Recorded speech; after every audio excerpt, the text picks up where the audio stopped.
He came with fire in his eyes and venom on his tongue, thinking he could break what had already been shattered, thinking he could torment what had already been through hell.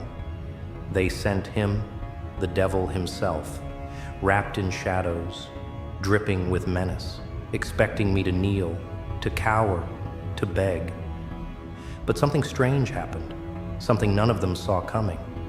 The devil, he saw me, and for the first time he hesitated, just for a moment, just a flicker. But in that hesitation, the truth bled out like an open wound. He wasn't ready for what he found. He thought he'd be the nightmare. He thought he'd be the terror that kept me awake at night. But when his eyes met mine, when he looked into the abyss I call home, he realized. He wasn't standing in front of prey. No. He was staring at something that had been reborn in suffering, something that had learned to dance with the darkness instead of running from it. He saw something that didn't flinch, didn't waver, didn't break. And that was his mistake. The devil only wins when you fear him. The whispers, the threats, the wicked grin, they all crumble the second you refuse to bow. He came with chains, thinking he could bind me. He came with fire, thinking he could burn me. He came with death itself wrapped around his fingers, thinking he could erase me. But you can't kill what's already been to the other side. You can't break what's already been crushed into dust and stitched back together with rage. So I smiled. I let him see it. Not fear, not anger, not even hatred. Just amusement. A cruel, quiet kind of amusement. The kind that makes even monsters wonder if they've wandered into something bigger than them. And in that moment, the devil took a step back. Do you know what it's like to watch something invincible hesitate? To see the thing that was supposed to be unstoppable suddenly question itself? It's a beautiful sight, really, because hesitation is a crack in the armor, a sliver of weakness where no weakness should be. And cracks? Oh, cracks are dangerous, because they spread, they widen, they shatter. I watched him closely, watched the way his fingers twitched, the way his smirk faltered just slightly at the edges. He tried to hide it, tried to cover it up with laughter, with arrogance, with that same tired script they all use. Oh, you think you're something special? You think you scare me? I didn't answer. I didn't have to, because fear is never in the words. It's in the silence, the spaces between breaths, the weight in the air when everything shifts. And for the first time, the predator wonders if maybe, just maybe, he's the one being hunted. He circled me, eyes narrowing, searching for something, anything that would explain why this wasn't going the way he expected. They told him I'd be afraid. They told him I'd break. They told him I'd be just another soul to drag into the abyss. But they didn't understand. You can't break someone who's already lived through the worst. You can't drag someone into hell when they've already made a home there. So I stepped forward, just an inch, just enough to let him feel it. That shift, that sudden, sharp realization that he wasn't in control anymore. And oh, the way his breath caught, the way his smile twitched, the way his muscles tensed just slightly before he forced himself to stay still. Delicious. He didn't know what to do now. The script had flipped, the game had changed, and he was stuck in a moment that wasn't supposed to exist. He came for a victim. He found something else, something worse, because monsters don't fear the dark, but they should fear what lives in it. And when the devil himself hesitates, When the thing that was sent to destroy you starts questioning whether it even can. Oh, that's when you know. That's when you see the cracks. That's when you feel the shift. That's when you realize the hunt has begun. He clenched his fists now, desperate to reclaim the power slipping through his fingers. He tried to remind himself that he was still the nightmare, still the force that sent grown men screaming into the void. But doubt is a parasite, and once it burrows in, it feeds. I could see it in his eyes, the frantic recalculations, the panic he tried to disguise with arrogance. But the problem is, arrogance is just another mask, and masks. Oh, I love tearing them off. I tilted my head, just slightly, just enough to make him feel like he was being studied, dissected, understood in ways he didn't want to be. It's funny, really. The devil has spent eternity unraveling minds, feasting on the fears of the weak. But what happens when he finds someone who has nothing left to fear? What happens when the one standing before him has already danced through nightmares far worse than anything he could conjure? He takes a step back, and then another, subtle, almost imperceptible. But I saw it. Oh, I saw it, and I smiled wider. You're hesitating. My voice wasn't loud, wasn't threatening, wasn't even mocking. It was calm, steady, absolute, and that's what scared him the most. He shook his head, forced a smirk, tried to rebuild himself in front of me. But you can't rebuild something that's already crumbling. You think you've won? He sneered, voice dripping with venom, but I could taste the uncertainty beneath it. You think you're untouchable? I didn't need to answer, because we both knew the truth. It was written in his body language, in the way his breathing had changed, in the way his fingers curled into his palms like he was grasping for control. But control was an illusion now, and he knew it. They sent the devil, but they never expected him to meet something worse. And oh, isn't it poetic? The predator, standing face to face with the thing that doesn't just survive monsters, but devours them. His breath hitched, his smirk faltering into something far less certain, far less composed. He wanted to believe he still had the upper hand, wanted to cling to the idea that he was the one pulling the strings. But belief is a fragile thing, and right now, it was slipping through his fingers like sand in a storm. He had seen fear before, had carved it into the hearts of men, had watched them crumble beneath the weight of his presence. But this was different. This wasn't fear. It was revelation. The moment he stepped back, the moment his foot shifted ever so slightly, he might as well have signed his own death warrant. Not because he was weak, not because he lacked power, but because hesitation is the death of certainty. He was learning, too late, that I wasn't something that could be broken, wasn't something that could be swayed by threats or crushed under the weight of intimidation. I had seen too much, bled too much, burned too much to ever kneel again.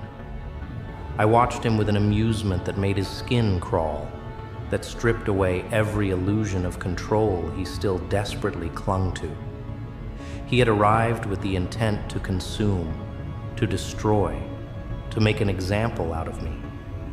But now he was realizing the nightmare he had walked into. He had been sent as a storm, but he had wandered into something deeper, something older, something that did not fear the dark because it was born in it. The silence stretched between us, thick and suffocating. He knew that if he spoke now, his words would betray him. There was no script for this, no grand speech that could tilt the balance back in his favor. so he stayed quiet, forcing his expression back into something that resembled defiance. But I could see the cracks. I could hear the frantic hammering of his pulse, could feel the tension in his stance, like a wire pulled too tight, waiting to snap. I took a slow, deliberate step forward, watching the way his muscles tensed, the way his fingers twitched as if debating whether to strike or flee. He wanted me to speak, wanted me to fill the silence, to give him something to counter, something to grasp onto. But I wouldn't give him that. No, I wanted him to drown in the quiet, to feel the weight of his own dwindling certainty pressing down on him like an anchor dragging him into the abyss. His eyes flicked to the shadows around us, searching for an advantage, a way to tilt the odds back in his favor. But there was none. The walls were closing in, not literally, but in a way far worse. In his mind, in the space where his confidence had once thrived, doubt was festering, consuming, unraveling everything he thought he knew about this encounter. He inhaled sharply, straightened his shoulders, tried to reconstruct the facade. "You think you scare me?" His voice was sharp, cutting, but underneath it, I could hear the fraying edges, the cracks in his foundation. I tilted my head, a slow, deliberate movement, letting the silence stretch between us like a noose tightening around his throat. It wasn't about scaring him. It was about making him understand, about showing him that his power, his control, his carefully crafted persona, it meant nothing here. "Scare you?" I finally murmured, my voice smooth, unhurried. "No, I think I ruin you." The weight of those words settled over him like a shroud, suffocating, inescapable. His jaw clenched, his fingers curling into fists at his sides. He wanted to lash out, to reclaim what he was losing by force. But force only works when the other side resists.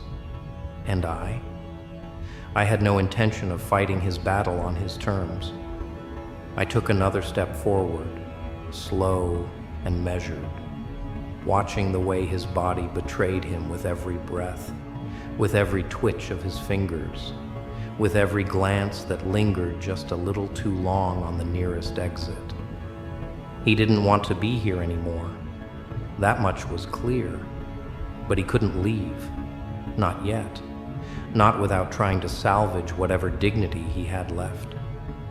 "They sent you," I continued, my tone almost contemplative now, "thinking you'd be the end of me, thinking you'd bring the storm that would finally wash me away. But storms pass. They come and go, raging against the world before fading into memory." I took another step, and he mirrored it, moving back without even realizing it. "But what I am, what I've become, that doesn't pass. That doesn't fade. It lingers. It waits. It devours." His breath was coming faster now, his mind caught in the labyrinth of realization. He had expected resistance. He had expected a fight. But he hadn't expected this. Hadn't expected to be standing here, wondering if maybe, just maybe, he was the one who needed to run. I could feel the moment it clicked, the second he fully understood that this was not going to end the way he had envisioned.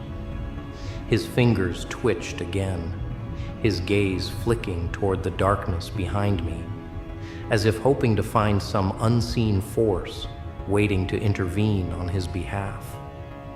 But there was nothing. Just the weight of inevitability pressing down on him.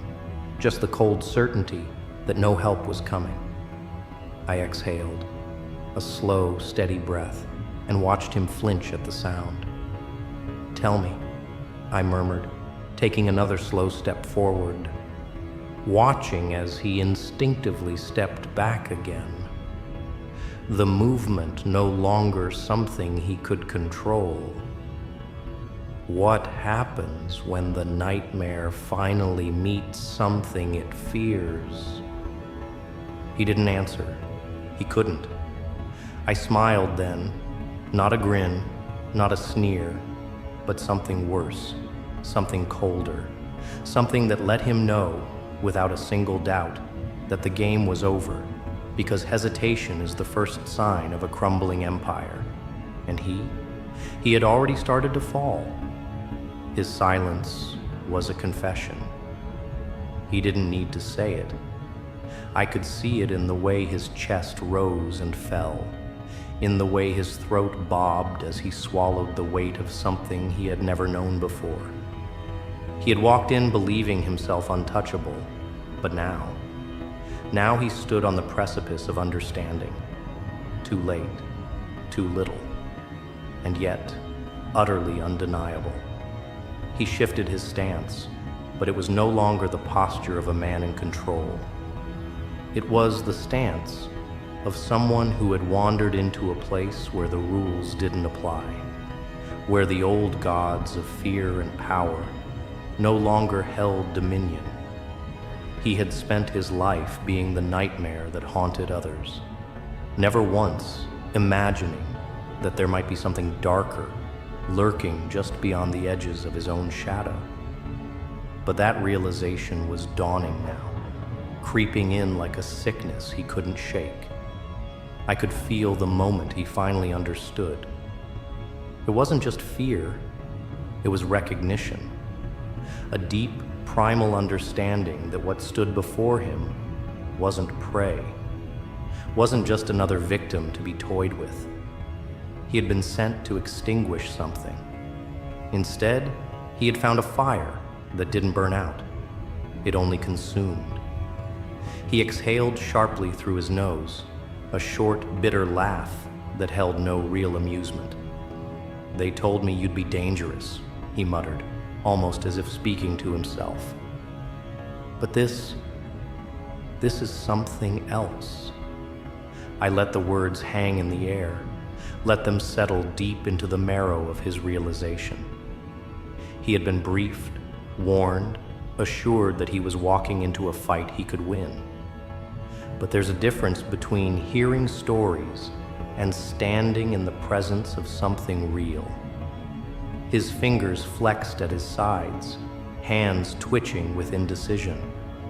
It was muscle memory, a habit ingrained from years of believing that action was always an answer. But there was no answer to this, no counterplay, no escape. The air between us was electric, charged with the weight of a revelation neither of us needed to say out loud. He had been sent to be the executioner, but now, standing here, stripped of the certainty he once wore like armor, he was beginning to see the truth. They had sent him with a mission, but they had sent him to something that did not fear the blade. He exhaled sharply, forcing a smirk that barely clung to his lips. "So what now? You gonna kill me? Rip me apart like all the others?" I tilted my head, considering. The question itself was flawed. It came from a mind still clinging to the idea that death was the worst fate a man could suffer. But death was easy. Death was a release. And I wasn't interested in release. I was interested in ruin. "No," I murmured, voice smooth, measured. "Killing you would be a mercy." The smirk faltered. He had spent his life wielding fear as a weapon, but now he was beginning to understand. True horror isn't the swing of the blade. It's the moment before it falls. It's the silence that stretches between breaths, the unknown lingering in the space where certainty once lived. He took another step back. Instinct, survival. But there was nowhere left to run, nowhere left to hide. Because the thing he feared wasn't something outside of him anymore. It was inside, growing, crawling its way through his ribs, wrapping around his lungs like a vice. And I didn't have to do anything. I just had to let it sink in. "I want you to leave here," I said, voice quiet but absolute. "I want you to walk away and carry this with you. I want you to return to the ones who sent you and let them see what's become of their weapon. Let them see the cracks in your armor, the doubt in your eyes. Let them wonder if they ever really had control." He blinked, something unreadable flickering across his face. Confusion, maybe even relief. He had expected a fight, had expected pain. But this was something far worse, because now he would have to live with it. "You think I won't come back?" he challenged, but there was no real weight behind it. I smiled, slow and sharp. "Oh, you'll come back? Not because you want to, but because they'll make you. Because they won't understand what's happened here today. And when they send you again, they won't be sending a weapon." I took a step forward, lowering my voice to something barely above a whisper. "They'll be sending a warning." He inhaled shakily, jaw tightening as he processed the words. The idea of being a message, of being proof that there were things beyond his control. It burned more than any wound ever could. And yet, he knew I was right. I could see it in his eyes, in the way his pulse thrummed just beneath his skin. This wasn't the ending he had envisioned. He had come here expecting to destroy something, to bury it beneath his heel.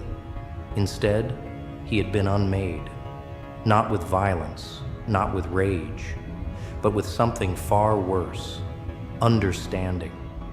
The silence stretched between us one last time, heavy with the weight of what had just transpired. And then, without another word, he turned. He walked away, steps slow at first, then faster, until he disappeared into the night, swallowed by the very darkness he once thought he ruled. I watched him go, exhaling a breath that curled in the cold air, dissipating like smoke. They had sent the devil.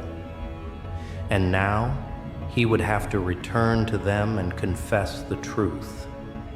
He had seen something worse, and it had let him live.